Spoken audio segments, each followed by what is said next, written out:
We just started. Yeah. On the Eastern.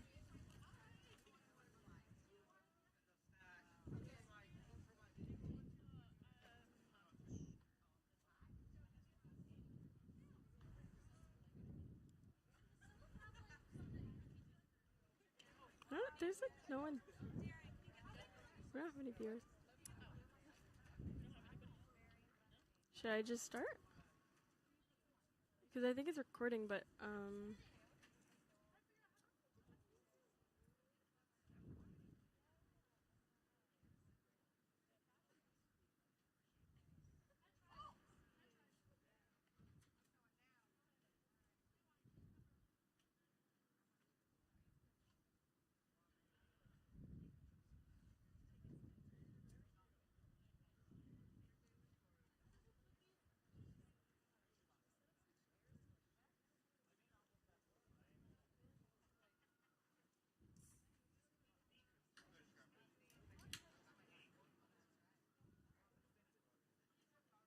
should I just go? Yeah. All right.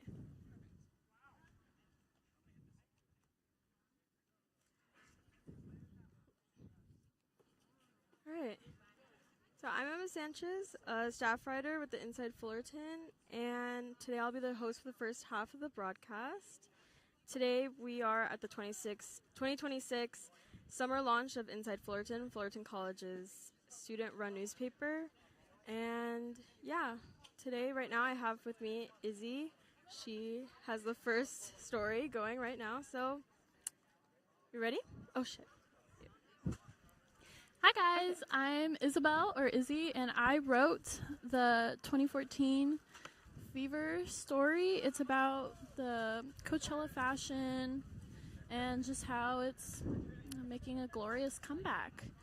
And I also wrote, the original Off-Duty Icons. It's a fashion story about JFK Jr. and Carolyn Bessette, and how iconic and timeless their fashion is. All right, so I'm going to start off by just reading off the title and the deck. The original Off-Duty Icons with sharp tailoring, neutrals, and effortless confidence, Carolyn Bessette and John F. Kennedy Jr.'s 90s style proves that less isn't boring, it's unforgettable. So, where did you get the inspiration for this story? So, as we all know, Hulu came out with the JFK and Carolyn love story show, and it was great. And I just love Carolyn and John's fashion. I mean, it's timeless, it's simple, it's chic, it's just everything, and they just made it look so effortless. Right. Yeah, and I agree. I feel like I have been seeing it a lot more, like trending, especially on TikTok. Yeah. Just like kind of randomly. Do you use this fashion advice for your own everyday life? Oh, of course I do. Carolyn has been a fashion inspiration for me for the longest time. I mean, it's just so simple and just effortless and perfect for everyday wear.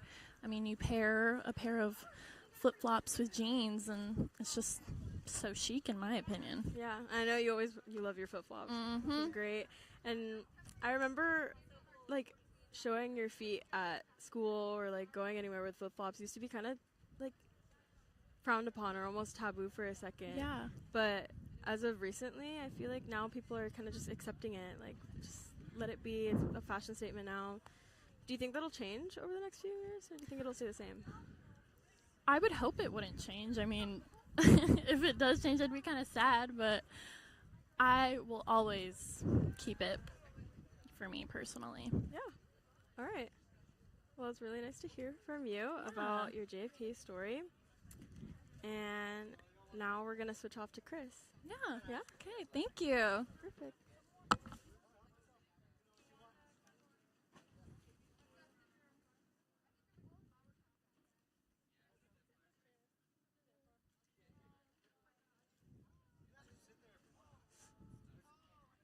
So we're going to move on to Chris. They wrote a story called Your Friendly Neighborhood Hideout. It is about a. Hold on, because you're not actually on live yet. You're unmuted. Hey. Chris, you want to introduce yourself? Hi, I'm Chris. I'm a staff writer. I wrote the story Your Friendly Neighborhood Hideout. It's about a comic place that I go to a lot. And yeah, the deck. For the past 13 years, Comic Book Hideout has been a beacon of community in downtown Fullerton. So, Chris, are you ready? Where did you get the inspiration for this story? It is a store that I go to every week. Spend a lot of money, and usually when I go, I see a lot of people just kind of, hanging out with each other, and you don't really see that in other stores. So it feels like there's a community there, and I wanted to write about that. All right. And is this like really close to Yeah, Fullerton it's on the College? street. It's like just like around the corner? It's like a 20-minute walk, but Oh, okay. Cool. How did you start getting into comics? mostly my friends. I just really love watching superhero shows and movies. But my friends were like, "Hey, we should start getting into comics," and I was like, "Hell yeah!" And I just kind of started buying stuff of my favorite characters that I would see on shows, and then it just started to become weekly. I will go and I will spend too much money. Do you have a favorite that you've gotten from Comic Book Hideout? Usually any Daredevil. Yeah. Yeah, anything Daredevil. I've been reading Absolute Batman, which is pretty good. I recommend. All Yeah, right. and then I have a bunch on the what is that? Yeah, I wanted to show off just a little bit, a quick preview of what that looks like. Yeah. This is the main story, but if you want to see title, that's what we got. Can't see it very well, but if you come here, you can go ahead and see the magazine in person. And get our slice of pizza. Yeah, and there's ice cream. All right. So now, thank you, Chris, for talking to us about your story. Now we're going to move on to Josh, I believe. So if you could go ahead and get him for me. Yeah, Joshua Arellano. He's a staff writer here for Fullerton Insider, and he wrote a couple stories, but his first story here is called The Leader of the Pack. It is a profile, a highlight on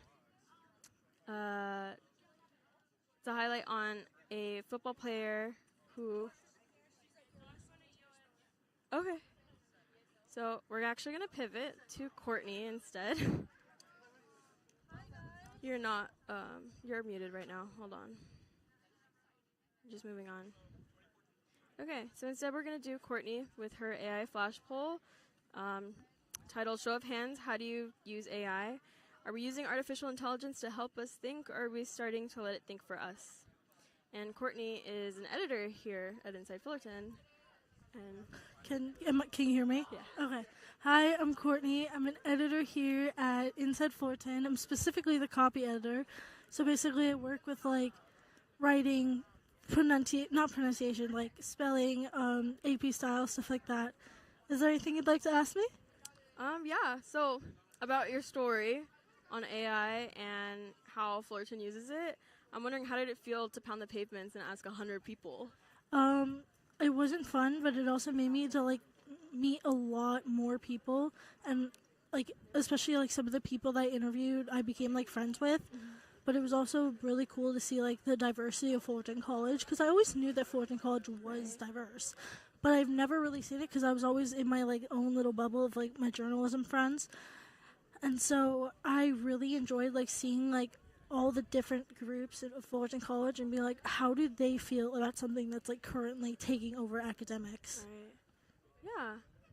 Yeah, and I thought it was pretty interesting seeing how, AI wasn't something that students were using in the past 5 years, and then suddenly we just have this whole We've had this whole AI boom. epidemic. Yeah, It's been Yes. crazy.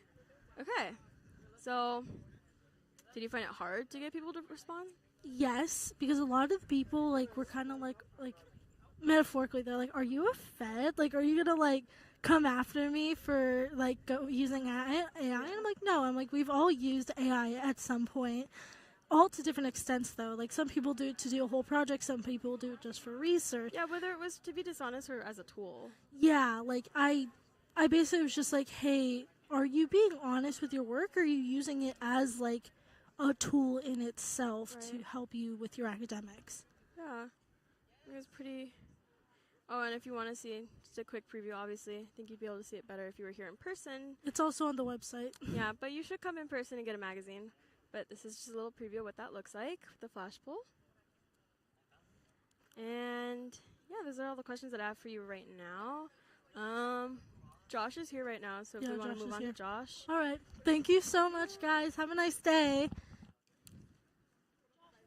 Okay, now we're going to do Josh. Josh Adriano, he did a highlight on a football player named Owen Long. He's a staff writer. This is your first year with Fullerton Insider, right? Yeah. Yeah. All right. So it's titled Leader of the Pack with 151 total tackles, the most by any football player in college football last season. Whittier's local Owen Long defines what it means to be the captain of a D1 defense. Yeah. So is there anything you want to add to that by chance? Yeah. Owen Long, he was in his sophomore year last season, and he led the college football nationwide.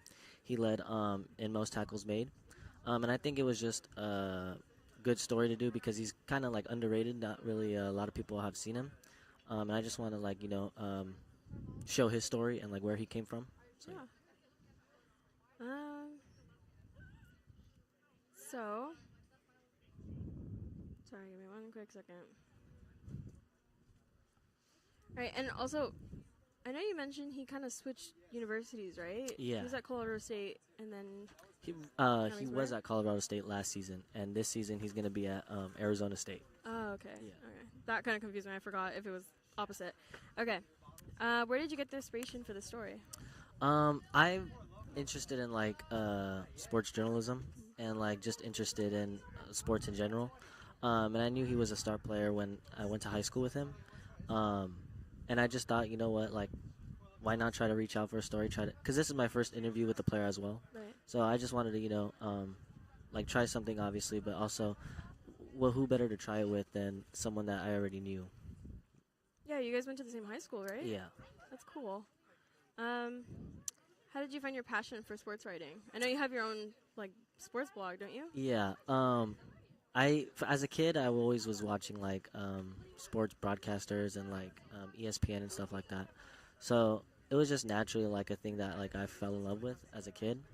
And later when I was going through college and discovering what I actually wanted to be, that came across my mind, and I thought, you know what, why not take a chance on myself and do it? So yeah, I have my own blog channel and my YouTube channel called The Athletic Zone, where I just talk about sports and stuff, but I'm just trying to expand and interview with players and talk about sports topics. Yeah, and I want to show just a quick little preview of what the story looks like for a second.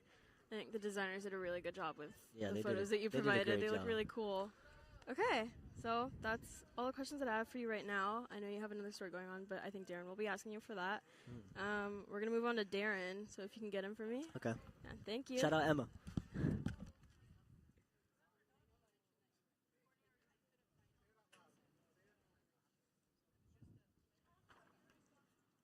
So our next story is with Darren, who we gotta find the story. Hold on, you're muted right now because I'm gonna introduce. Yeah, hold on. All right, so this is Darren. Let me unmute him now. Hello, this is Darren. So his first story in this was on Iraq and war games, real graves. In 2003, public support for the war in Iraq was high. After more than 20 years of battle scars, veterans and everyday Americans are not as sold on the new conflict in Iran. Is there anything you want to add to that? Because then I'll go into your questions in a second, but is there anything you want to... Oh, man, I don't know. Anybody who is 30 or older that was in is probably, battle fatigued, maybe, over it, I would say. we don't fall for the same tricks anymore. So, yeah, just try a little harder to psyop us. Yeah. Maybe there. So, when did you start misaligning with the views traditionally associated with the military? Oh, probably my first deployment. You know, my dad was in the military. He retired. So I was all rah-rah about it, post 9/11, all that good stuff. And, yeah, I just kind of drank the Kool-Aid, believed everything. Some of it, you know, the principles of it, I still do believe. But, yeah, just experiencing things firsthand on a deployment, on my first deployment, just really gets you to look at things a little bit differently. Start asking questions like, what are we doing here? What's the point of all this? And who's benefiting from it? And once you start questioning those things, you can't really look at it all the same anymore. Or you just kind of shut up and do your job. And I did that for a while, and then I couldn't do it anymore. So after like 13 years, I punched out. I was done. All right. And I'm curious because I know this photo is like pretty big here. If you don't see that, that's Darren right there. All these photos are you. Yeah, they're all right? me. Grab the magazine, you can see it. Yeah, if you up come in close. person, you can get a copy for yourself. Yeah. There's pizza, there's ice cream. It's young me. Young me, still older than most of the people here, but yeah. I'm wondering, why did you re-enlist? Like, was there? I know you can see the obvious. Let's see. I re-enlisted for the same reason why you see people doing jobs they don't want to do. It's because you got kids, a wife, insurance. I tell you what, the insurance, grade A. If you ever want to do something for the insurance, the military is definitely worth it. So I was a young dad at the time. I just had my first kid.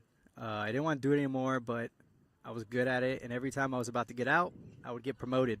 So they kind of hook you in, make it so that you don't ever want to leave. So that's what happened to me, and stuck it out long enough until my outside life was more stable and I could afford to no longer be in. All right. So, last question. How was the transition between going like full-time military to just regular everyday Darren? It's very difficult. You have to relearn yourself.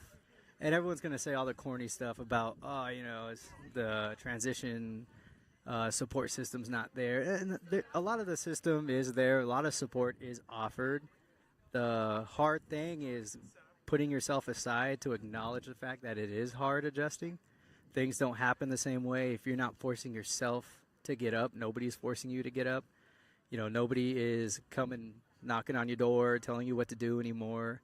Or just the structure in general that you lose, you have to replace. And a lot of my first year out, I had a hard time, kind of suffered with purpose. Even though I had kids, I had a wife, I had my career and everything kind of set up, and I still do. Finding your purpose when you get out and the meaning and the reason to keep moving forward when you're no longer a part of a bigger team it's a coping that I did not expect and I wasn't mentally ready for. So I got really fat and unhealthy, started disconnecting from my family a lot. And then after about a year, I got myself right, got my health right, got my diet right, got my mind right. And all of a sudden, things just start clicking. But it really is, yeah, you go down a rabbit hole really bad. I think statistically, most veterans who do commit suicide, it happens shortly after they separate. I think it's within a year. It's on page 38 of the magazine. Look it up yourself. Yeah, we got veteran suicide deaths per 100,000. Oh, yeah. I want to read out all of the stats, but I think you should, if you look online, you can find the page. Yep. Page 38. You'll see everything on there talking about veteran suicides. And also, if you come in person, you can get your hard copy. Yep. And it's not something you think about. No. Especially as a service member. You're like, oh, no, that's somebody else that went through more traumatic events. But no, like, the struggling with your purpose is such a big deal that, I wasn't mentally ready for that. So I'm good now, but yeah, it was a tough first year out for sure. Well, I think you're doing pretty great. Now I think you definitely recruit well, and I'm glad to see your writing. I think you did a really good job summarizing that. Yeah, it's my first time. Hey, I think pretty great. Oh, thank you. All right, so we're gonna move on to the next story for Darren. Let's find that. Oh, Gary was just here. Coulda. Oh yeah, that's right. He was just here. He left. He said he was so mad with how it came out. I know. He was insulted So terrible. because I made him look too good, and now they're gonna expect more out of him. So he said, "Damn it, Darren! I was close to retiring. I was gonna skate. Now everybody thinks I'm the hero, the man, the myth, the landscaper. So he's got to actually try now. So sorry about that, Gary." Which is the name of this story, The Man, the Myth, the Landscaper. That was a good transition on your part. Handsome And old man. deck was, while most students are still sleeping, irrigation specialist Gary Alamo is working to make sure his maintenance work is undetectable. So, anything you want to add to that right now? Or I can just go straight into the questions? No, I mean, you only realize poor maintenance work when it impacts you. You try to use a bathroom that doesn't work. You look at overgrown grass and weeds everywhere, graffiti on the walls, lights that don't work. Then you're like, what the hell, man? What are these guys doing all day? Collecting their freaking union pension and riding a golf cart? Well, yes, but also they are working their butts off. So good maintenance goes unnoticed. That's true. Where did you get the inspiration to write about Gary? Did you know him prior to this? Yeah, so Gary's actually my dad. No, I'm just kidding. No, I don't know Gary. So the way it happened was when I was in the military, I was an electrician by trade. Bounced around, traveling, fixing stuff. But I always had an appreciation for maintenance. And I'm in the construction trade now. And so I've always thought, the people who are underserviced or maybe you could say misrepresented in the career field is a lot of the blue-collar tradesmen. So I just wanted to take a moment to highlight them. So I reached out to the school faculty who gave me the number to Mr. John, who is one of the senior dudes over there kind of running the show. And I asked him, I said, who do you have that you want to highlight? Because I want to do a story highlighting a maintenance worker. And they picked Mr. Alamo, Gary Alamo, who's been here 25 plus years and set to retire here shortly. So as a little sunset within the last couple of years he's here, do a little story for him. Yeah. And do you learn anything about Fullerton College that maybe you didn't know before? And what is that? So I always knew this campus was old. And when I say old, I mean old. 1913, I believe. Yeah, 1913. Gary was a freshman when the school opened up here, actually. So, no, of course not. He's not that old. He's old, but not that old. No, I wasn't aware that this is the oldest community college in Southern California. Or I think maybe even the state. I'm going to say maybe because, I don't know. The answers are in there, page 44. Pop quiz, what's the oldest community college in the state? I think it's Fullerton. Don't quote me. Anyway, so I learned that. And then also just highlighting things that I already kind of knew, but they reinforce. Like when you have something that's so old, how do you fix it? Because you might have a piece of pipe that is in a concrete footing 2 feet underground underneath a load-bearing support beam for a structure, and you got to get it out. Well, how do you do that? So Gary, he didn't know because he's an irrigation specialist, but at least I felt like I'm not the only one that doesn't know how to do that. So yeah, I learned more about maintenance. It was great. Yeah. I just like to learn more about people. It was mainly the people. I find people fascinating. So Yeah. Gary was a cool guy. I mean, it's not something that I typically think about, but now that you highlight it, yeah. I mean, these things happen unnoticed, and you don't really realize them until it's like, oh, well, the campus looks a little prettier today. I wonder where that happened. Gary. It was someone, and it was Gary. It was Gary and his green thumbs. All right. So thank you so much for talking to us about your stories. And we're going to move on to Izzy now. So if you Alrighty. can go and get her for me. Y'all have a good one. See you in a bit. So our next story, just Izzy, yeah. Our next story is by Izzy, Isabel Herrera. She is the managing editor. And we had her first. She was our first story. But she also did a 2014 story. 2014 called We Answered. This era is making a comeback with a bold, playful, and freeing style roaring in today's trends. She's also cover. We have some really cool visuals for this one. And yeah, here's Izzy again. Hey guys, it's me again. I hope you weren't bored of me. I'm just kidding.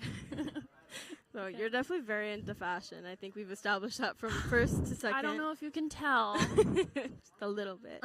But it's pretty great to hear from you. Why 2014?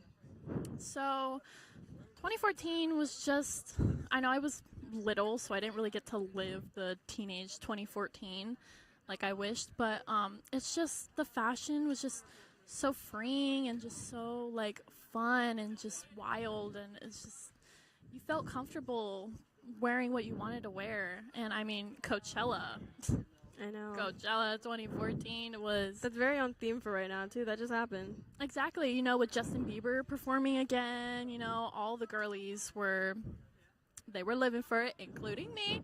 Unfortunately, I didn't get to go, but that's okay. So the fashion, it's a lot of fringe, a lot of lace, and like the beachy side of it is like studs on the shorts and the amazing triangle not tank tops, swimsuits, Bikinis, yeah. bikinis with their beautiful vibrant colors and their blocking. I mean, who doesn't know what a triangle bikini is? I mean, I definitely remember this specific bikini top being in my aunt's closet. Shout out Nat. I remember that very clearly. That was worn many a time. How did it feel to be picked as the cover story? Honestly, with this being my second year on the magazine and getting the cover, I was so excited. It made me feel even more proud about my work, and just seeing my models on there, I know they're gonna love it.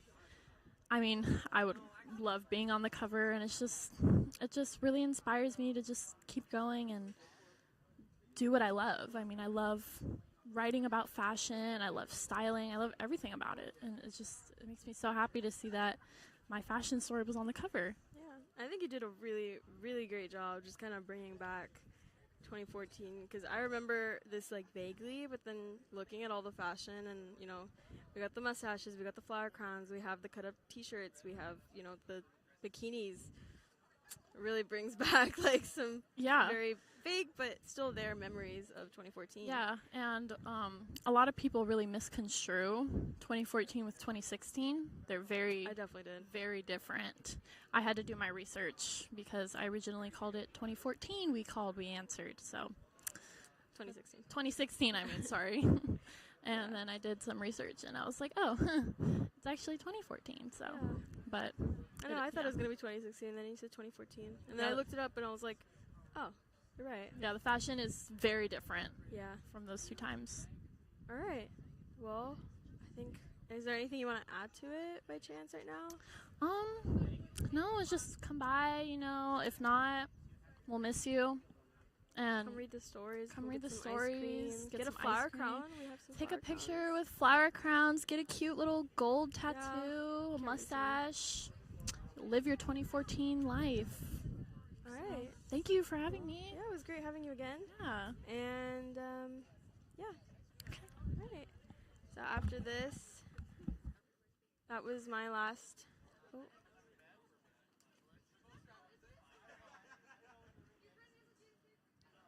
All right. Sorry, we buffered for a second, but that was my last story for today. Thank you so much. I'm going to pass the mic to Darren for the last half of this episode. So let me go get him.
am. And if I talk, you can hear Alright. me too. I can't hear anything.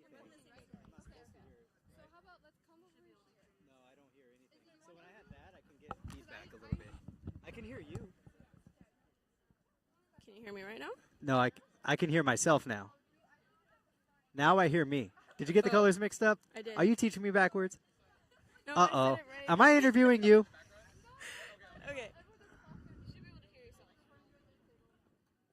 Which one are you? You're Kitty, right? I'm just kidding. I'm just kidding.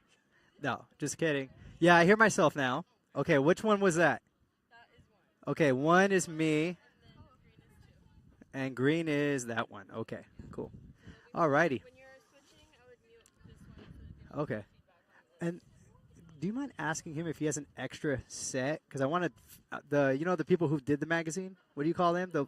Yeah, I want to get them on here at the end. Let me ask. He's right there. I just don't know names. I'm not getting interviewed, right? Yeah, you are. I'm gonna throw you in. It'll be fun. Oh, I took photos and they came out cool and cute. No, I added you. I already asked. She said yes. So you're fine. Don't be nervous. Don't worry. It's okay. I'm gonna go through the checklist of people first. So Chris is up. First, allow me to reintroduce myself. All right. All right. Am I in? Am I good? Okay. All right.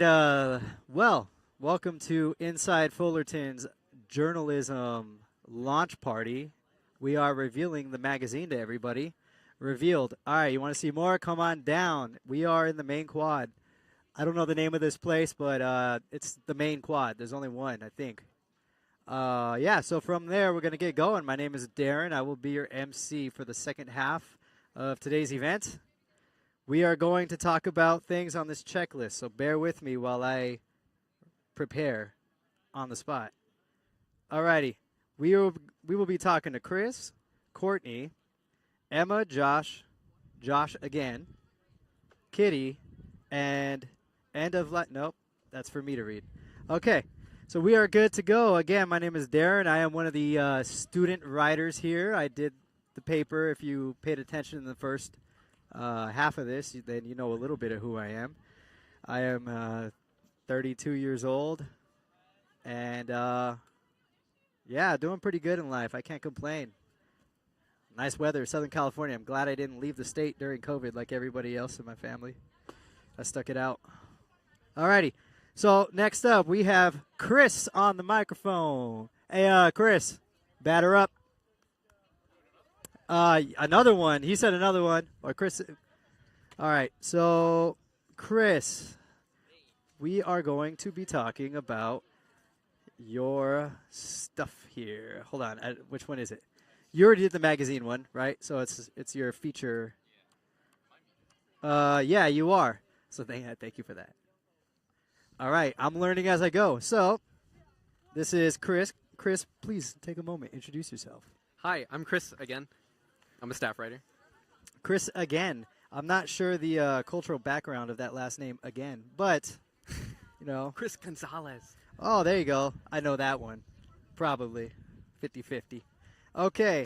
Alrighty, so, Chris, we're going to be talking about your story. So, I am to read the headline and deck and give people a feel of stories. Alrighty? Apparently, I was given this in advance, but I was so busy providing ice cream that you would know about if you come by and get some free ice cream and pizza and cookies. If you grab an issue. But, yep, you got to grab an issue. Izzy yelled at me because I gave someone ice cream who didn't take an issue, and she had an issue with that. So, lessons learned. All right. Chris Gonzalez, staff writer, not rifer. Not he, not she, just me. So we are going to read the deck. That's right. Oh, that's a shorter one. It's okay. It's okay. Coming out as an AMAB non-binary person. So off the bat, I'll give you the floor to just explain a little bit about what that is. AMAB non-binary person. Any other things you want to preface before we get into this? Yeah, so AMAB means assigned male at birth. So for a long part of my life, I identified as a male. But pretty recently, I want to say like 5 years ago at this point, I came out as non-binary. So I go by they, them. I don't identify with a single gender. I kind of feel like both, really. Okay. Now, when you were making this story, how did you balance kind of your emotions on it? Because I'm sure that there's, just like when you do anything that's a little bit vulnerable, putting it out there is very respectful and admirable to do that to begin with. But how do you kind of balance that while representing not just yourself, but a bigger picture, a bigger group, and then still being able to be vulnerable without, feeling like you're crossing any personal lines while doing so? I think as I wrote it, I just, in the back of my mind, I was like, this is something that is bigger than me. Like, sure, it's a story about me, but it also reflects a lot of other people and how a lot of other people feel. Yeah. Who might not be out like I am. And then like the personal boundaries, Not too many personal boundaries in this. I do talk about I was at one point transphobic before I came out. So it's kind of like the call is coming within the house. Yeah. No, I understand how that is. Sometimes, what's the word? We can kind of self-deprecate a little bit as a coping tool when you're going through a big change in life. Different people have different circumstances, but that seems to be kind of, while you're learning to accept kind of what you're going through, sometimes that denial bug, it's easier to like repulse something so that either not just so other people aren't looking at you, so you can kind of tell yourself what you got to tell yourself in that moment. And then as you grow older, now you have a little bit of wisdom that you can now share with people who are going through that. Because you can see those signs. Like if you were saying things that you don't align with now at the time, you can see someone who's going through something similar and identify that probably pretty quick. Yeah. Like, I know what you're doing. I did that 5 years ago. Yeah. And then now you have some guidance you can provide. Yeah. I mentioned in the story that, like, I needed to be an idiot to be where I am now. I needed to be a little dumb and make some mistakes. I think everybody should be allowed to make mistakes and grow from them. What was I gonna say? Oh, I understand. I mean, you gotta get a little bit of cake on your face every once in a while, if you know what I mean. You gotta, when you put yourself out there, or when you're trying to identify yourself, you have to find those boundaries on who you are. The only way you do is you gotta explore those boundaries, right? You gotta like push it. And sometimes you might get a little cake on your face, right? You might get, right? Yeah. But other times, you know what? You get up from that, and you're like, okay, well now I know. And those learning lessons, like I said, they're great for not only you as you grow up and mature in your age and go down your journey, your path. Everybody else is going to have something that they can kind of follow, because you're going to be, that person, whether you want to or not. You'll be in a situation one day where you might have to mentor or guide somebody who's reminds you of a younger self. Yeah, and I tried to broaden the audience for who I was writing it for, so I put kind of definitions of certain terms, so that people who might not actually know too much about, non-binary, transgender people, can read the story and kind of not really connect with it, but just understand. Yeah, and that's something that I can attest to as a little bit older. I'm not old, but I'm a little bit older. Some of this stuff I was out of touch with. And so, I'm reading it, and I see kind of like 4-letter words. I'm like, what is that? But then, it's explained in here. But then not only do you explain what the acronym is, you explain both the thought, the emotion, and the definition behind it in a way where someone like me who's not fully in touch with all that can read it and be like, okay, I get what you're saying. I see exactly what it is that identity, what it is about that identity that resonates in you. And so you explain that very well. And I got to applaud that, because that is something where I wasn't fully, aware of a lot of this. And while reading it through and understanding now, your lived experience gives a greater understanding to people who are a little bit more naive about it. So, let's see. Outside of that, okay, well, while writing this, is there anything you learned about yourself or rediscovered about yourself? A lot of it was kind of remembering certain things that I had to like push out of my mind. So I do talk about, like I said, I was transphobic, and someone that someone that really was the victim of that was my best friend, who was still my best friend, thankfully. And there was a lot of things that I did that I just didn't remember. And I have an interview with her, and I talk about her. There were a lot of things that I did that I'm not very proud of. And then there are some other things that are a little sweet. I talk about a memory that I had with my friends while we were studying for the SAT, which was really sweet. I came out to them, and they were very nice about it. So it was a lot of just kind of remembering stuff that was... Yeah, it is funny when I asked a question, the first thing I thought of when I was like, well, is there anything you rediscovered about yourself? You're probably like, yeah, all the crazy shit, all the dumb shit I went through that either was upon myself or somebody did to me. Because typically as you grow, you don't always remember the negative stuff. Yeah. But the negative stuff and the positive stuff together is what got you to where you are, right? Mm-hmm. We don't know happiness without sadness. Yeah. We don't know how beautiful life is without understanding death. Mm-hmm. So there's that nuances as you grow older. Those bad things help build who you are, and the good things, give you more things to look forward to. Yeah. So overall, it's a great story. Is there anything you'd like to say before you close? Because I think this is it for you. You're okay in your identity, I guess. You should be able to be who you are. I think there's a lot going on nowadays that would make you feel like you're not valid in your identity, but you are. You should feel that way. All right, and with that, Chris. All right. Thank you. Appreciate it. All righty. I think it's number 2. All right. Do you mind grabbing Courtney? Courtney. All right. Next up on the mic, we have Courtney. Don't worry. Take your time. It's okay. It's just, we have one concurrent viewer.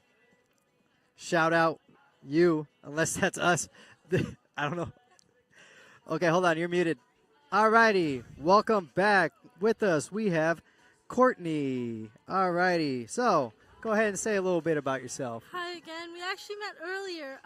As if you are just tuning in, I'm the copyright editor of Inside Fullerton, this wonderful magazine. Basically, what I do is I work on spelling, grammar, AP style. Just a quick synopsis. I basically make sure everything is up to AP style and up to standard, so it's able to publish with clarity. Alrighty, perfect. And with that, we are going to be discussing the AI therapist. Yikes. The AI therapist, or as we like to call it, the only voice that understood me was not human. An AI chatbot offered patience, reassurance, and endless affirmation, but it also quietly reinforced the very patterns I needed to confront. Tell us a little bit. How was this? Do you want me to get into this backstory behind it? Get or how into it was? Okay. Everything. We got time. What was it? 2? The sun doesn't go down for another 6 hours. We got time. So it's sophomore year of high school, and I am a dumpster fire, to say the least. And I honestly did not have much access to therapy. I recently quit my old therapist just because I had issues, and I just was having trouble with my insurance and everything else. Well, I was someone with I still am, to be honest, but I'm someone with very bad anxiety and very bad depression, and I struggle a lot with relationships and people. And it got to a point where I was literally getting mental health assistance from a chatbot, and which is horrible to admit. But I also wrote this story because I've noticed to myself it's an epidemic. So many people are using AI assistants for mental health, and the reason why so many people are doing this is, one, they're afraid of being judged, or two, for the more part, they are not able to access therapy or mental health assistance or anything else. Yeah, and the thing with AI, right? Some people have that mindset of, well, it's better than nothing. Yeah. to an extent, okay. I mean, if you're at that point, we have resources and phone numbers you can call for that assistance. Yeah, but they don't always help. Exactly, and sometimes you don't want to get that label put on you, and then from there, now your family knows, everybody knows, and it creates more problems for the individual. But with the AI being so agreeable, that is a problem of its own where, Yes. is that actually helpful? Because if you have a point and say you're arguing with me and you're talking to ChatGPT, for example, about what it is that you don't like that I'm doing and what you should do to confront me, and I do the same from my perspective, It's never going to resolve. no, it's not going to resolve because ChatGPT, which I gave ChatGPT a name, I call him Maximo. So Maximo will tell me one thing of advice on how to confront Courtney on an issue. Maximo is going to give her a whole different thing Yeah. to say, but from our phones, we're both right. Yeah. And, the problems that creates are probably greater than anything it solves in the long term. That's actually one of the biggest things that I did write in this article, because I remember sitting there and being like, this chatbot is doing absolutely nothing Yeah. besides giving me endless affirmation. They're not telling me I'm wrong. They're not telling me I'm right. They're not telling me any constructive criticism. Being like, hey, you're being a jerk, or hey, Yeah. you are right. Sometimes it would give like advice as to okay, maybe you should do this in those relationship things, but otherwise in the end it was very much like, oh my god, you're always in the right.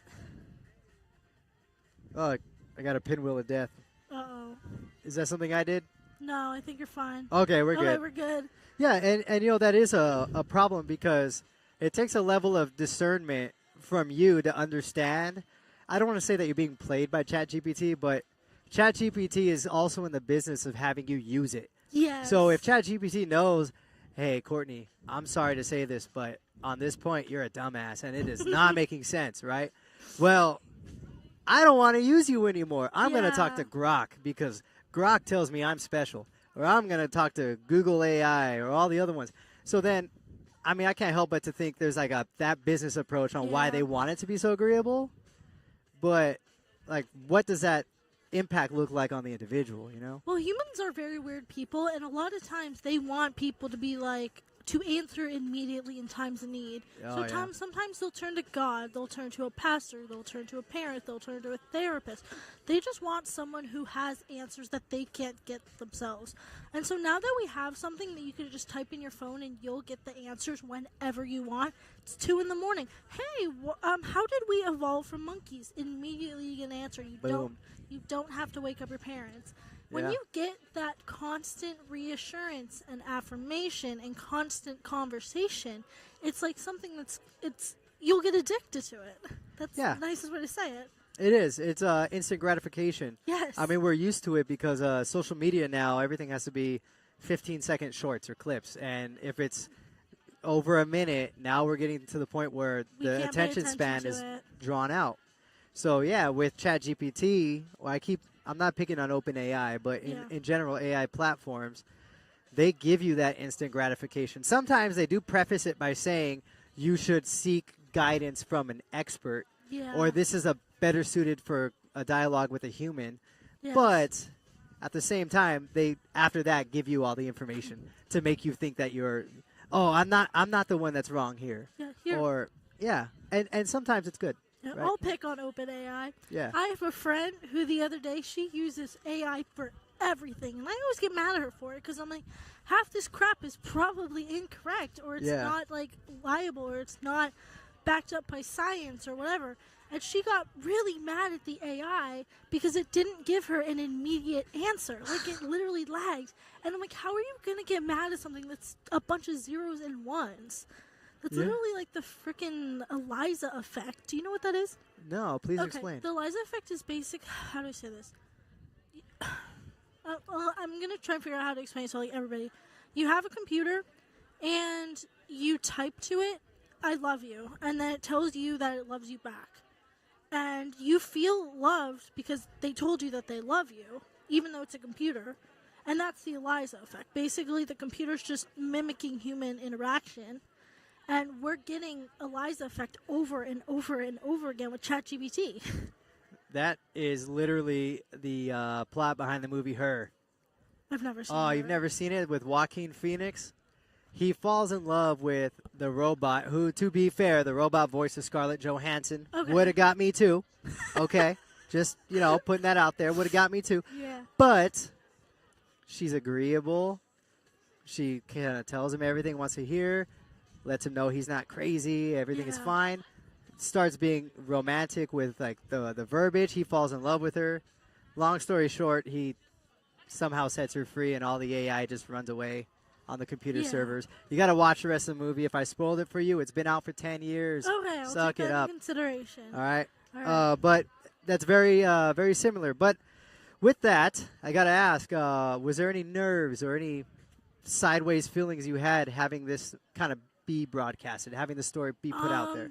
I was really scared because I am a journalist, and in journalism, there is like a lot of issues with AI usage in the not just community. Yeah. There's a lot of issues, and I was scared that I was going to publish this, and I was going to be like, I'm not going to get hired anywhere for journalism because they're Yeah. like, you used AI in the past. But I don't use AI in my writing. Yeah. I've never used AI in my writing. I don't even use my AI to research. And so I know personally that I would never do that, and I feel like that's very discerned between mental health assistance and using it to write a whole article. I agree. But yeah. otherwise, like, that was the only big worry, but otherwise I didn't have many worries because I was kind of just sitting there and I was like, I want people to know if they're suffering through this, that they aren't alone. Yeah. No, and that's a good point to make. And, yeah, the AI, we're just, as they say, we're in the third inning, right? In baseball terms, we are in the third inning. There's a lot more AI to go. And for all you people that look at stocks, NVIDIA, who makes the Yeah. chip for most of these AI companies, they beat their expectations significantly, Yeah. which means that there is no slowdown in sight. But with that, thank you. I Yes. appreciate your time. We're going to go ahead and move on to the next individual, who I will tell you right now. Sorry, I have to look at my phone, ladies and gentlemen. My screen is overheating. Bye, guys. Do you mind bringing Emma I will bring and Emma. Bye, Jaden guys. Tagle? Do you want me to bring Jaden? Start with Emma, Okay. and then I'll have Emma bring him. I love Jaden. I love Alrighty. Emma, too. Thank you. Alrighty. Well, that was a great story by Courtney talking about AI's use as a therapist. I'll tell you what, man, there's sometimes I need therapy. Oh, and you know what? I will vent about that later. We are going to go take a group photo. How do I? I'm just going to mute this, and we'll be back.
All right, we are back. We had to take some group photos for the gram. All righty, what was I saying before? Something about therapy. Yeah. Probably need it. Anyway, so we're going to get started now. We have Emma on the mic, and Emma's got some stuff to say. Go ahead, Emma. You are on. Go ahead and Hi. introduce your story.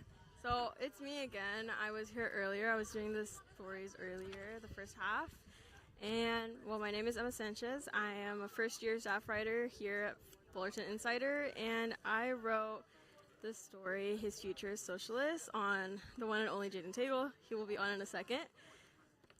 We will go ahead and unmute you at this point because it's just kind of weird if we don't. I'm unmute. Y'all silencing voices out here? Yeah, tried, but a little on the didn't story. go over too well. Yeah, so my All right, story. so I will go ahead and do the thing All because right. I get graded on it. I'm just kidding. Nah, because you're good, man. You're tired probably.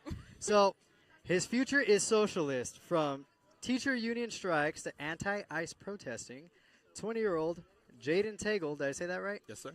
All right, he has become a leading face of the youth protest movement. So, first, we will allow Emma a quick minute. Just go ahead and tell us what compelled you to write this story. So Jaden went to my high school, and we were both in orchestra together. That's kind of how I first got to know you. We weren't very close, but I knew of Jaden, and I knew his sister. Well, I know his sister, who's also in the story, is mentioned quite a bit.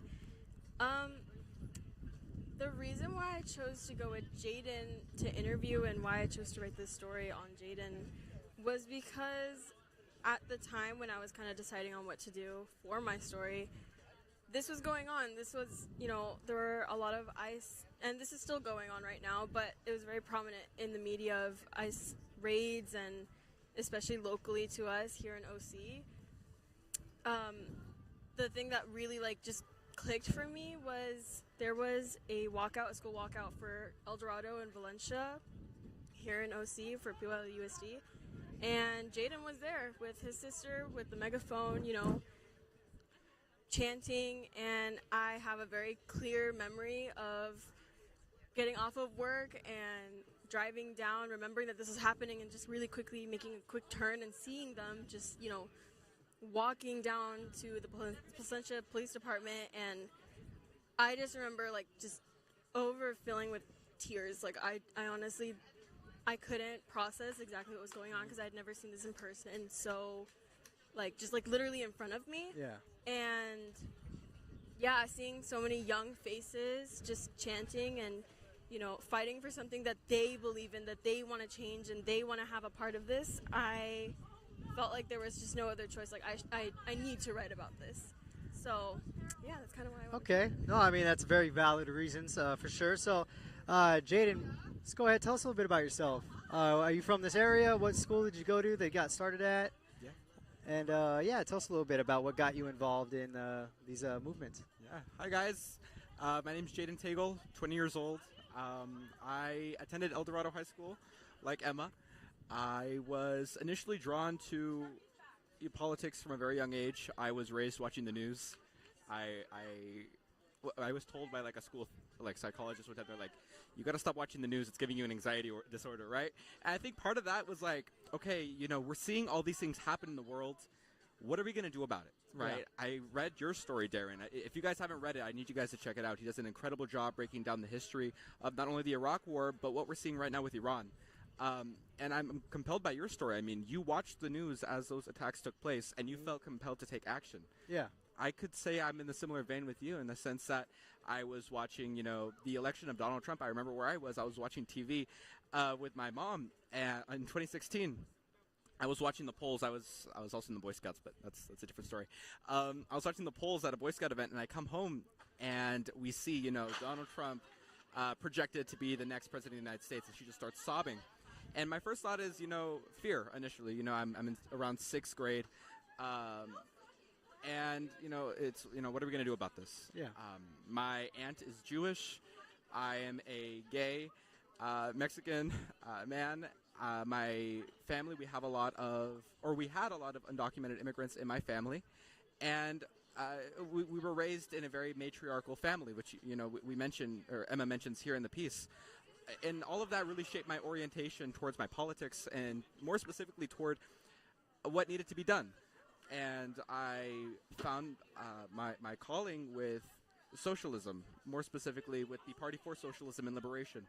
They really aligned with my values, and they presented a solution that I believed was concrete and achievable. Okay, and within this organization that you first started aligning with, kind of how did you guys come across each other? And from there, what were the first movements that you started, I guess, organizing or being a part of? So the first one that I actually organized, if I'm being honest, it was during the pandemic. It was after the murder of George Floyd, and we were all locked up in our homes, right? We were in quarantine, and I remember seeing this and thinking, well, what can we do? I did what I could from a distance, and we organized a protest right outside of the Placentia Police Department, similar to what we saw with the school walkout for the PYUSD students. And I remember not being able to attend because my mother and father, they were kind of like, oh, don't go out there. But we did drive by, and we saw that there were a good 200 people out there. And it was really touching to see that even from a distance, we can make significant change in our communities. We don't need to always be on the ground to influence the way that our communities go. And I think that really speaks to people, who may be a little busy, who may be, a parent, a student. There is a place for everyone in the movement. You don't need to be on the ground. It's just getting involved that's so important. Now, with this, Emma, what compelled you the most during researching it, spending your time with Jaden, and kind of getting involved yourself? What did you find the most compelling? What did you learn about this, or maybe even about yourself during that time? Yeah, so I've always been kind of here and there, dabbled in the news, dabbled in, advocacy in a way, but I've never really fully gotten involved, and I've never put myself out there like that, and I still honestly have yet to do that myself. But hearing Jaden's story, knowing about his sister who at 17 has put herself also and involved herself in this, and she's younger than me, she's 17, we went to school together, I went to school with Jaden, we are equal, we are same people, and to see someone just have this profound, what's the word? This need to do this and actually have the ambition to do it. Yeah, like that deeper without, purpose, that desire to be a part of something bigger.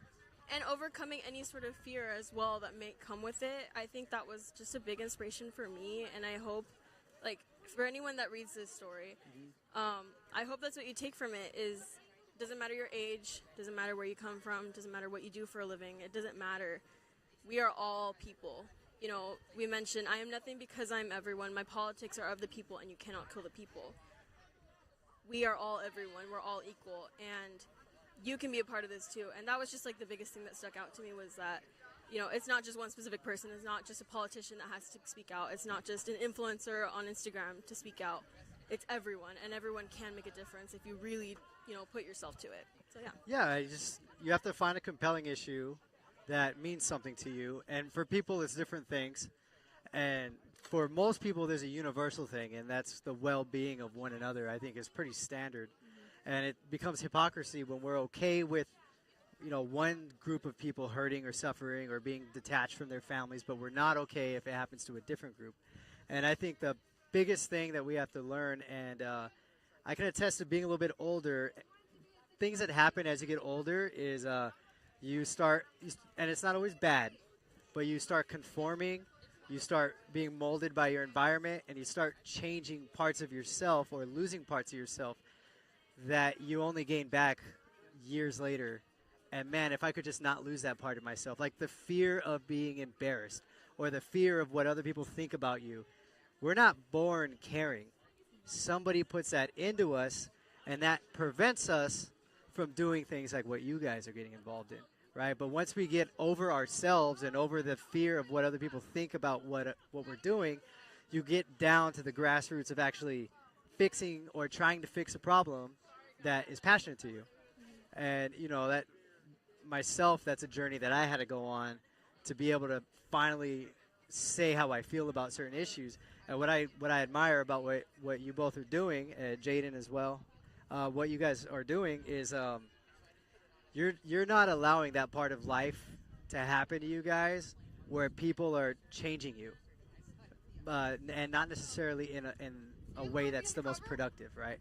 You have an issue, it's consistent to you. You're not letting people say, well, there's a bigger picture that you don't understand. No, I like to say bullshit to that. There's not always a bigger picture. There's not always a 4D chess move. Sometimes it's that simple. It's you're doing something that's inhumane or wrong or isn't about the betterment of the people, and I don't like that. And you can't tell me that it's okay. You know, you can't tell me that we can spend trillions on all these other issues, but we got people dying in the streets from, drug overdoses, or people sick and can't afford health care, and all these other issues. No. We can do both. We can do both. And so what is admirable about what you guys have going on and what your story's about is that you don't have to wait until you're older to learn these lessons. You're learning them by observing what other people are going through, and you're doing something about it. Yeah, I think it's important to note, this is your world, too. Yeah. This is your future, and, I want to mention the song that I did put in here, Give Us Justice by the Sacred Souls. The biggest line is, there'll be no peace until there's justice. And, yeah, this is never ending. This will happen. It's up to us to change that for ourselves, Awesome. Well, thank you very much for your time. I appreciate it.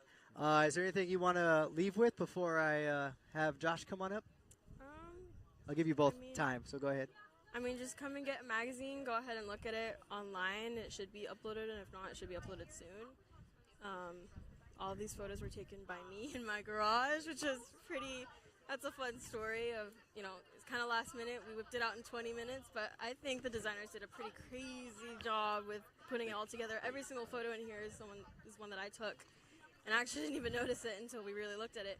But, yeah, go ahead and take a look at it. You can see Ariani and Jaden looking at books that inspired them, and you can see the megaphone that has been used in multiple protests, all the posters. Yeah. Perfect. Darren, I think this might tickle you a little bit. One of the, because we had posters in the background for one of the shoots, one of them says "No War with Iran." Oh, yeah? Yeah, and then in the back, we're just I don't know. I think. Then the next page, yeah. It's really sequential. But, Is this one right? Yeah, Oh, yeah, No yeah. War, right there. Yeah, with Iran. Honestly, what I want to leave people with is the fact that there was a time in the 2010s, early 2020s, when the majority of political advocacy died at just spreading awareness. We're in a new world. There is no return to the way things were, unfortunately, right? The time period of Obama and where people felt a relative sense of comfort. We are in a new world, and with that, our strategies must adjust. Spreading awareness is important, but it's time for us to progress to the next stage, which is getting involved in our communities. We need to get organized, and that's something I don't shut up about, and I'm sure if you were to ever release the interview that we did, I didn't shut up about saying get organized. Find a community organization in your area that aligns with your values. I'm a part of the Party for Socialism and Liberation. We have an Orange County chapter, and we also have an Instagram, OCPSL. You guys can check us out on there. My name's Jaden Tagle, JadenTagle. I'm also on social media. You can find me there, where you can find more information to get involved in your community. And please, please, like Emma said, this is our world too. Every generation has said that. We've all had the opportunity. The hippies had their little movement with the anti-war thing in Vietnam. I'm thinking about the millennials with the 2008 recession and the Occupy Wall Street movement. This is our opportunity to also take the reins. We are inheriting this world, and it's our opportunity now to really steer it in the direction that we see fit. And I see that we have a bright future ahead of us. Awesome. Well, thank you for your time. I appreciate it. We are going to sign off and bring Josh on. You guys are good to go. Thank you. Appreciate it. It was... Sorry, hold on. I'm being left hanging. There you go. All right, we're good. All right, Jaden. Later, dude. Take it easy. Do you mind letting Josh know he's up? All righty. Next, we are shifting gears here. We're going to be talking to Josh, skater boy / football star. What's up, Josh? All right, come on in. Get your headset on. I'll unmute you here in a second. Did you ever do the football one? I have you listed for both. You see, they set me up for failure. All right, hold on. What color is the top of your green? All right, there you go. Say something. See if you can hear yourself. Hello? Hello? Yeah. Good. Okay, I can hear you too. All righty. So you already know Josh. You talked about his previous story. I get the fun one. All right. Not to say your other one's not fun. They're both No. entertaining. I think that's the more fun one. Concrete chaos and kick flips. All right.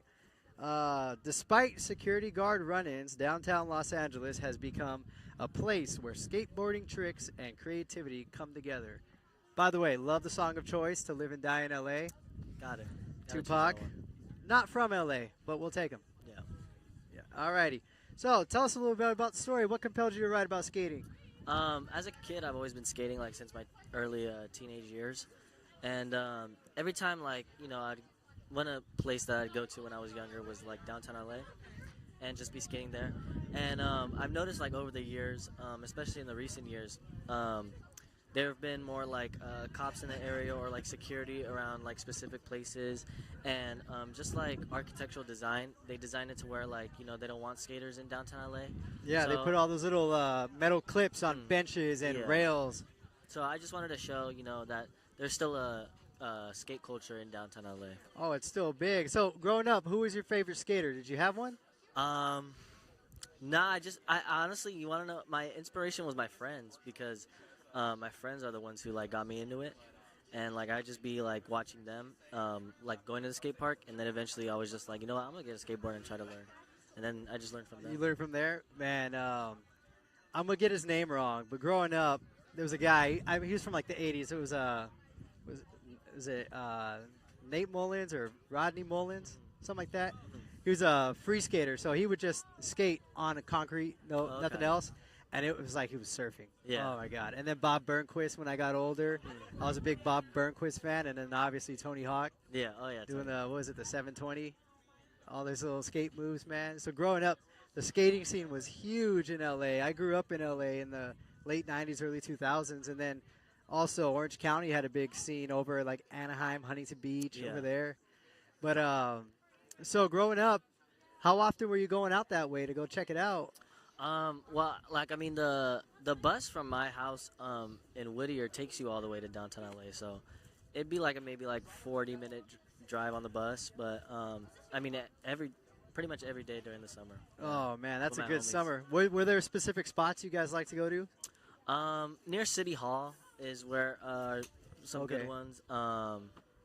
I think Pershing Square was also like nice place where we'd go. But like I said, like all those places now, they have like security, and like all the railings are like blocked up by the metal. So like they don't want skaters there, and it just like kind of sucks because like as skaters, like, and like my friends too, like just like adapting to like the culture there, and like Yeah. or like the area, like Kind of finding new spots. yeah. You have to adapt. Because, the thing is, skaters, you don't really have to worry about them fighting, messing Yeah. with people. Y'all are just doing your thing. The only people that get hurt are you guys, falling, just eating it. But, you're not out there being a menace. And I think that's a consistent thing. I know back in the day, you'd have little skate groups fighting each other. Skaters and cholos were a thing when Yeah. I was a kid. Yeah, for I don't sure. know why. Hey, you one of them skater fools? And then now, sock checking each other. But, growing up in Norwalk, we had a little bit of a skate culture there. Not anything crazy. Some of my friends that were big into skating, they would all go to L.A. or Huntington Beach. But, it's unfortunate that they don't have more areas. So, like, if they're going to take away space, they should Add give space, Yeah, right? and- Not, take away and give nothing and then be mad when you're being creative. Exactly. And downtown LA, they don't even have like their own specific skate park, which kind of like is like sucks because like I mean, if you're taking away all these places where skaters like famously skate at, you might as well just put like something for skaters. Yeah, give something. Like, okay, you can't skate down the Grand or LA Union Station handrails anymore, but we built something for you guys over here. Or open up a section of the riverbed and let you guys just go at it. Yeah. But yeah, I mean that's unfortunate, and that leads to skaters either fading away, going somewhere else, or just being vandals, for Yeah. lack of better words. Yeah, and I think that's like a misinterpretation. Like all skaters want to do is just vibe out and just enjoy, a warm sunny day like today. Like they're not Yeah. trying to disturb the public or like disturb others like while they're skating. Like they're just trying to have fun. Yeah, you know who's a big skater? The guy who does the voice of Lightning McQueen. No, Is it Luke Wilson or Owen Owen Wilson? Wilson? Owen Wilson. Yeah. Huge skater, like real deal skater. Yeah. That guy's nuts. Look it up if you ever know it. Owen Wilson, not related to Owen Long, but just another Owen. Yeah. Amazing skater. Probably got nothing on you though. I gotta see. You still do it? You still out there with it? I still try. I don't go out as much because I mean obviously I got stuff going on, but you know I when I have a free day, I Go out definitely there. tell my homies like let's go. Oh man. Well, hopefully you get out there again soon. Is there anything you want to say about the skate scene? Any- No, just shout out to the people who were a part of it: Lincoln Gonzalez, Jonah Delgado, and I forget the other person that I got it right here. One of these. Yeah, Alex Simone. Yeah. Alrighty. Well, shout out all the crew, and also shout out to the magazine editors. They did a Yeah, great job. That was a great design. Put I it. don't know if you guys This is have probably the most fun one. seen that. You can show that if you. Yeah, I know. I'm gonna show. I'm gonna bring them up here. I'm gonna have them talk about it. Yeah. But alrighty. Well, thank you for your time. I appreciate it. Thank you. Let me see who's next up on the Shout mic. out Darren. Shout out. Yep. Alrighty, we're gonna go ahead and mute that one. Oh, this feels great. I'm getting a tan. Yeah. Nah, I don't believe in sunscreen. I'll pay that bill later in life. That's our professor saying I need sunscreen. Oh, it's the white shirt. It repels the sun. It's 100% air breathing cotton. I've been told. Alrighty, let's see who is next. 1 second. Kitty is next. Alrighty. Kitty. Alrighty. And then the magazine designers are next. You two are next. Yeah, you got time. What? We got until her popsicle is gone. Okay. But don't linger, because you'll just be eating on camera. Alrighty. Well, welcome, Kitty. We are. Oh, hold on. Now we are good to go. You want to take a moment, say hello, say who you are, what you did with the magazine? Hi, my name is Casa Martinez, or Kitty, and I'm the editor-in-chief of the magazine, so I'm basically I oversee the magazine and the production of it, and I also wrote a story, which we'll be talking about today. We will be talking about the story, and it is Survival Guide for a BTS concert, and BTS does not stand for behind the scenes. It stands for, it's a K-pop band. I don't know, it's probably Korean, but they're it is. They're a bunch of sweethearts. They just finished their military tour time, at least most of them. And they're coming back, so we need a survival guide for how to survive their concerts. Spoiler alert, you're going to need more than faith, trust, and pixie dust. So, tell us, give us a little bit of behind the scenes. You big BTS fan, I assume? I do love BTS. I am a new gen. I just started liking K-pop not even a year ago, so I'm a fake fan. I'm a poser.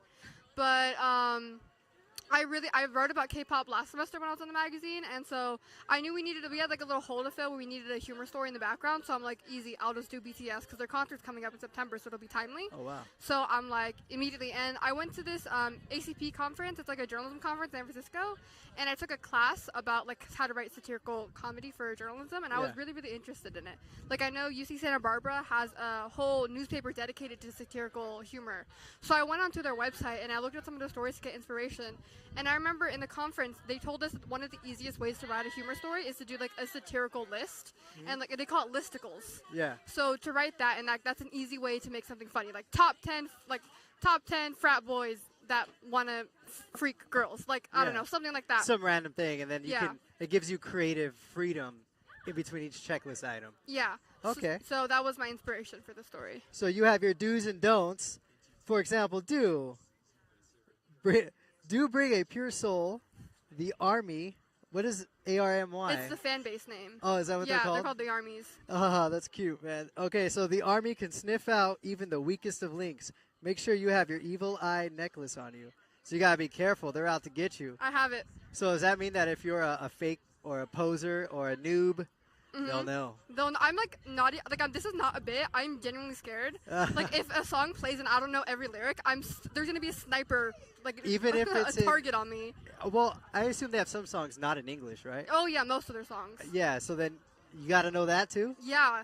Well, this album they're usually doing their new album Oh, okay. most of the time, but they do like surprise songs like Taylor Swift did, where they play like some of their older stuff, and you don't know what it's gonna be the day of the concert. So I'm scared that if I don't know the song, I'm gonna have a sniper like target on my forehead. Watching you. Yeah. Like, you better get it right. Mhm. Oh, where's the concert at? It's in SoFi Stadium in LA. SoFi Stadium. Oh my goodness, they're good. They probably sold out immediately. I've never been there too. I'm scared. To SoFi? No. I've never been there either, but apparently it's a high-end stadium. Mhm. Super fancy. Wow, man. So that's exciting. Okay, so don'ts. I'm going to read just one of the don'ts. Mhm. Don't bring a significant other. The ticket you have to your. Sorry, I'm laughing. Mhm. Okay, let me reread that. I'm ready this time. Don't bring a significant other. The ticket you gave to your stinky boyfriend should be for an actual fan. The only exception is if is for your boyfriends who are not like other guys. They must be sensitive enough to cry along to Spring Day. Well, I like that. That's a good point. Only bring the real ones. You don't need. If everybody brings their plus one and it's a significant other doesn't care, the vibe is not the same. Can I be honest, Aaron? Tell me. I'm bringing my boyfriend. Uh-oh. Is he sensitive enough to cry along to Spring Day? We're working on it. It's a work. We have a couple months to get there. Hopefully you follow your own list. I know, but here's the thing. I wanted to go by myself because I wanted to spend that extra money towards me and a better seat. Yeah. But my parents didn't want me to go by myself. So my dad's I'll pay for your boyfriend's ticket if he goes.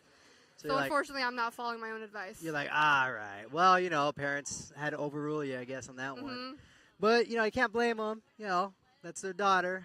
Good for them. Good parents. Shout out, parents. All righty. Well, you have some time to get him ready for your Spring Day. Tell me a little bit about the song you chose, Hooligan. Hooligan? Oh, yeah. So that's personally my favorite song off their new album.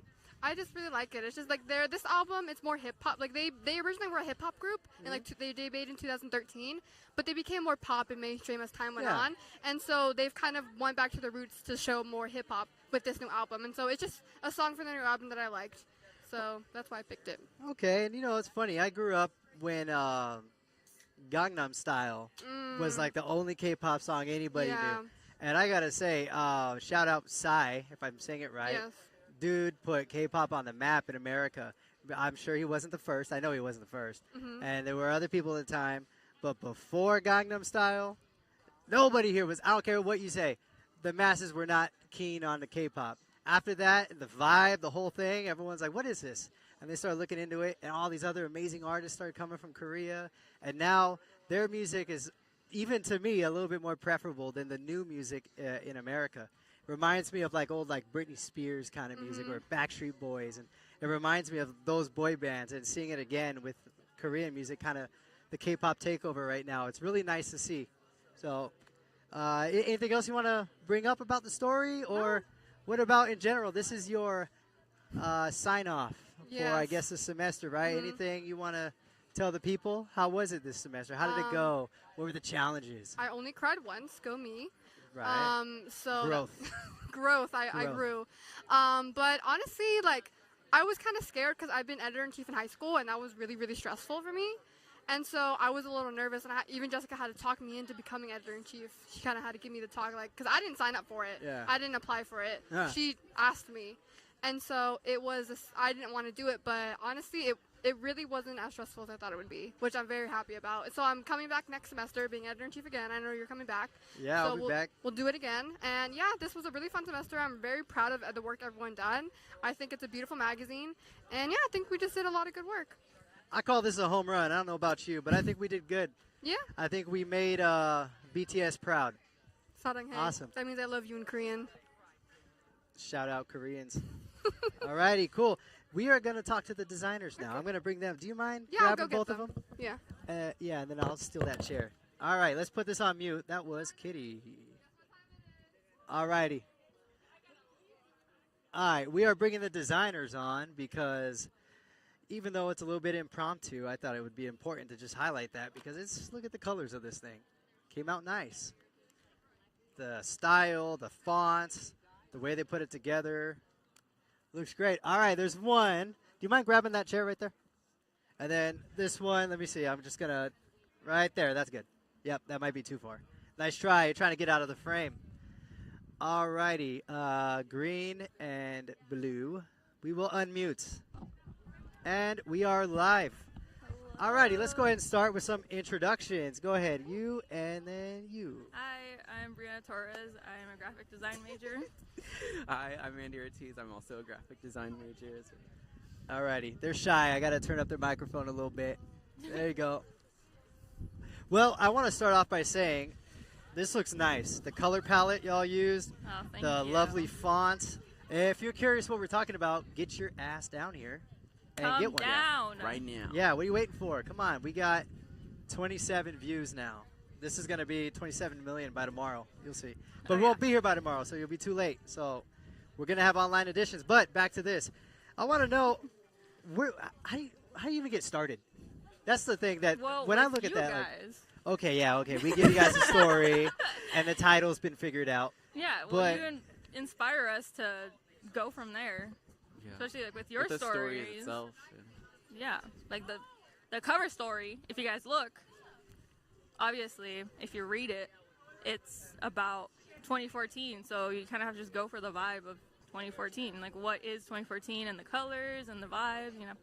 So that's just how you get inspired. 2014 was a very different experience for me than it was for the party scene girls that are depicted here. They probably had a great 2014. Oh, but like Coachella 2014. Oh, We'll go Coachella. more specific there. Okay, yeah. yeah. So Coachella 2014, all right? Mhm. My 2014, I was in Nam. I was in the dirt. And you could read Desert. about that On page 38, right here. right there. Is it 38? 36. Don't go to 38. 36. Well- 36. But that actually I was in 2014, actually. Also 20. 38 if you continue the And story. to 38. So Coachella, that makes sense now. So when I look at this, the colors kind of match the vibrance of a festival. Mhm. And is that just kind of, you kept that theme going because it's on the feature, or is this different? It Again, just kinda blended. I am Yeah. not an artist, so this is your guys' chance to like explain how you did it. I think once we saw, or once we came up with the cover, we kind of got a good feel of what the colors were going to be like. So it had a, like Brianna said, a nice flow to it. And Yeah. so with some of the other stories, we kind of try to keep it in that similar vibe as well. Kind of keep that color palette. Yeah. So Yeah. how many takes did it take? How many editions did you guys have to go through before you finally got to this final copy? Honestly, we got so lucky. Yeah? And we like blended really nice with all of the stuff. So we just really got lucky. Like this was pretty much the first colors we came up with when we sat down and stuff. Mhm. And then even on our secondary, the purple, we literally Yeah, came that up was with the last that minute. in like 5 minutes. We're like, boom! And it looks so good. I'm not gonna lie.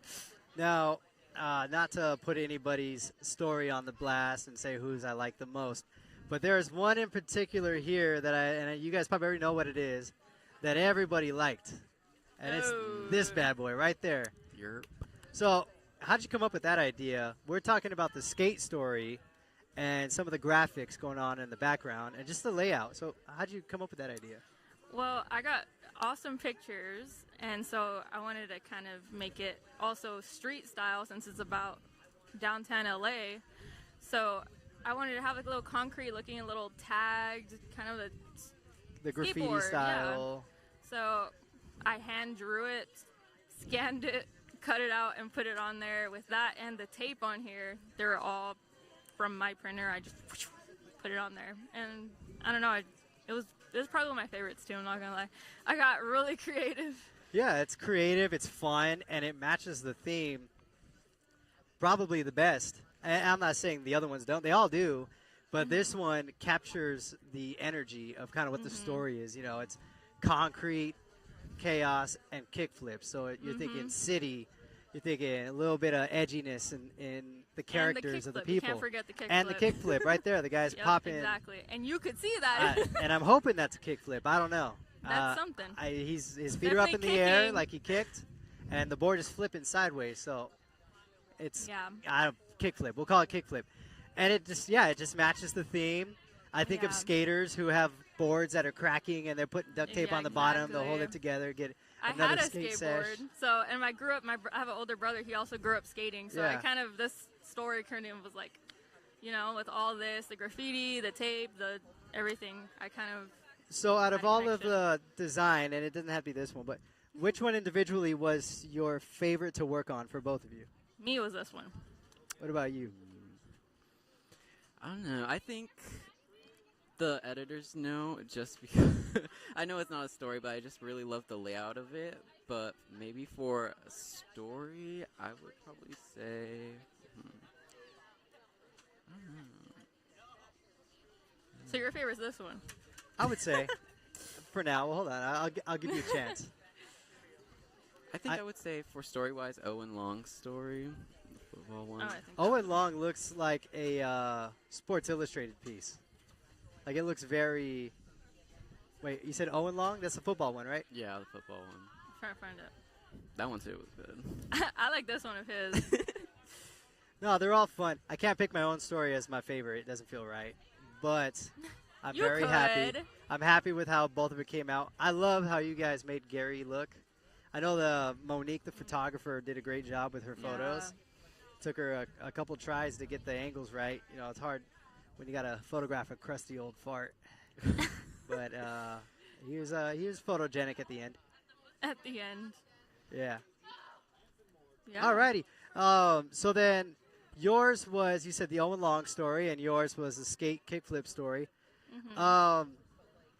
So what's next? Is this the last time you guys are doing this class? Are you guys going to carry on with this onward? What are you thinking? We're thinking maybe a special edition. Maybe. Oh yeah, special edition. Kind of just enter. We're gonna work with the printing department, Ben, and we're gonna try to create like a really nice one. Maybe do some specific details, like put silver here, make this more fluorescent. Just little stuff, just to make it Make not it pop better. a little bit more? Yeah. Now that you got the formal one out of the way, we can get a little buck wild with a little We can get a little one crazy. just for us, you know. All right, we'll put this one, and then if it comes out crazy, then hey, next semester we got something to work with. Yeah. Awesome. Well, thank you. Congratulations. Everything turned out great. It beat all expectations that I had. Oh. That doesn't say much. My expectations were, only very high, and you beat them. So Okay. good job. All right. Great job. It was Thank nice you. working with you Yeah, I as well. appreciate it. Thank you. It was nice to meet y'all. It was nice to work with y'all. And if you don't mind grabbing Monique, we're going to have her Yes. wrap this thing Oh, up. she's waiting. Oh. Yeah. Bye. All right, bye-bye. I'm going to mute.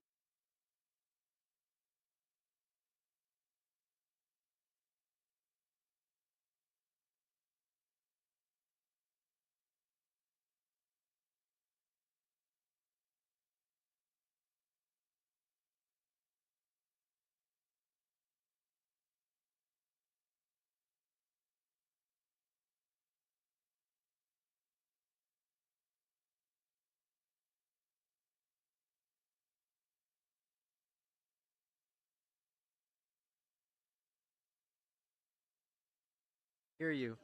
Go ahead and say something. Make sure you can hear yourself a little bit. Hello. Yep, there you are. All right, we are live. With us now, we have our photographer, Monique. Say hello, Monique. Hello. Tell us a little bit about yourself. I am in my second year in photography. My major is photography, and I'm graduating soon. Woo, you excited? Yes. You nervous? Yes, 100%. 100% nervous. What's next? We don't know. We don't. The world may not even be here tomorrow. Nope. We might wake up dead. So enjoy today while we can. With that, all right, I got to say, some of these photos you took, absolutely stunning. Thank you. There's this one in particular. Hold on. Bear with me, everyone. Let me find it. Hold on. Almost there. Damn it. There it is. All righty. A little biased because I know the writer. Yes. Very handsome young man, not too old, named Darren. No relation. Look at that. You look at he's kind of a hardened, wet, like seasoned fella, if you know what I mean. You know, Yes, indeed. and he's very handsome old man. I will say, Gary, stud. Your kids, probably handsome kids. All 4 boys, I believe. It's in the page 44. Check it out for yourself. But yeah, you went out there, you took the photos, you did a great job with him and the photos, and then also the staff photos, which are in here. There they are, the staff photos. Very fun. That's when we all first met each other. We were all nervous. You could tell because everyone is shy in the photo. Yeah. Not really, except for Josh. Josh is the only one that's nervous. Everybody else came prepared. He was just talking about it, saying he regretted that picture. Yeah, me and him went in there together, and I felt bad because he went first, and I knew that I was going to be silly. And so he just was like this. And then I went in there just like being ridiculous. You just started posing. Yeah, You knew just what you had to do. striking poses. And then I could instantly tell that he was just like, damn. Yeah. I effed up, man. I should have. But he's a reserved individual, you know. There he is over there walking. But yeah, overall, how was the experience this semester? What'd you think? Very fun. I did learn a lot of new skills. Yeah? And I feel like being able to take this kind of helped me a lot. Because when it comes to photography, you need to get models. So I feel like this was very easy, and you just have to talk to the person that's doing the story and figure out the type of concept that they want for the photos. Yeah, and you know, they give you a lot of resources here, and I think that's one of the big things too is you have a lab you can use, equipment you can check out, access to individuals like you said that can model for you, and then also they prompt you saying, well, this is what we need a photo of, and then you kind of have the creativity to make it happen, and then do a slight. Were you editing any of the photos Yes, as well? I was. Yes.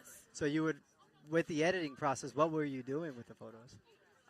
You have to dedicate a lot when it comes to editing because you have to make sure you get the sharpening right, it's exposed right, remove any like distractions or like any small things. So I feel like it's a lot, but if you get the hang of it, it doesn't become a lot. Yeah, and you know, it all happens over time too, right? They're not looking at you saying, "Hey, we need you to be boom at that level day one." No, we're working on it. So you learn the editing along the way. You learn how to frame a shot better and all that stuff. And some of the skills you already had, you just refined. Yeah.